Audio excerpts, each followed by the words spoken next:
What's up, everybody? Patrick LaRouge here. You can find me at livepainfreeprocess.com. I have a pain-free concierge service that's designed to get you to understand that to clear up pain, you have to deal with many things in your life, and physically, mentally, and emotionally. I give you tools based off my Live Pain-Free process that I created to give you tangible things that you can do to subside what's happening inside your mind, what's happening inside your heart, as well as what's happening physically. Because just because you find out that there's other reasons why you're getting physical pain, that doesn't mean that you have to use the right tool all the time. You don't have to do foam rolling, trigger point stretching. There's many different things to do. And if you have a physical, emotional issue, it's going to clean up on a different process, but you're going to still have collateral damage on the physical side, which you then do have to clean up physically with foam rolling, trigger point stretching. What we're going to talk about today is more reasons why you can have hand and wrist pain. So hand and wrist pain that we talked about last week is how you're dealing with your life. What's going on within your life? How are you trying to hold on to it? The way that you move with it. Are you fluid with things? Are you easily moving through your issues? For moms, if you're having thumb, wrist, hand pain through here, let's take it out just moms. Dads have it too. It's not just about the kids. It's the way that you intellectually think about stuff. I think I talked about writing last time. When kids write and they're really, really going, they might have the same pain that goes through here, but they don't even recognize it because as time goes on, that's when your body's going through. But you'll realize that they're holding onto the pencil really, really tight. Watch them go through the same thing that you do. It's just you're getting physical responses, male, female, or whatever. You're always going to have this. If you're intellectually worrying about something or intellectually really, really into something, you're going to find yourself focusing. So if you were thinking about neck pain in computer work, it's the same thing. If you really, really focus on something, your body's going to latch onto it, hold on to it, and you're going to become rigid. We want to avoid that rigidity and clean things up otherwise. Get yourself more and more bouncy and fluid.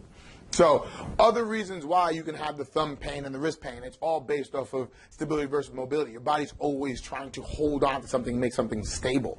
But what happens if you're having shoulder issues?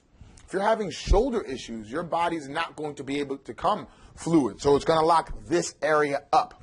So what happens when you reach out, your body's going to try to call more energy, and it's going to call upon this that doesn't have it. It doesn't have all that extra fluidity. So if you reach your arm out and just squeeze your hand, you're going to realize at one point you have just muscle tightness here. That's going to work. And then if you squeeze a little bit harder, you're going to realize the kinetic chain is going to run up, and it's going to utilize power in your shoulder to grab the rest of the strength. That's the way that your body works. But what happens when you don't have it here? Or you do have it here, and that's all you have access to because there's no strength left in your hand. So people that can't open a jar, people have trouble cutting things, people try having trouble texting for long times.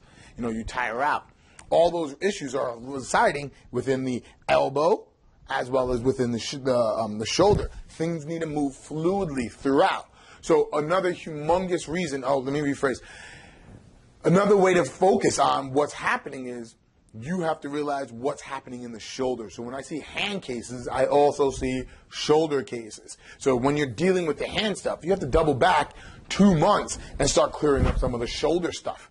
The last 3 months, you have to start seeing things in sequence. You have to start seeing things in a pattern because it's never just one thing. It's multiple things.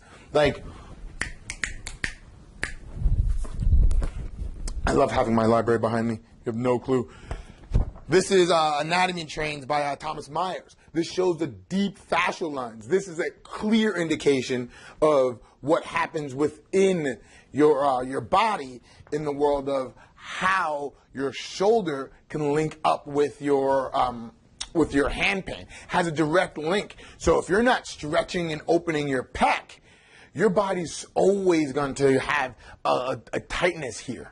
And we're going to utilize that tightness to stretch your forearm. And that's what we're going to be doing next. We're going to start showing you how to address these different issues based off of you noticing how you're dealing through life.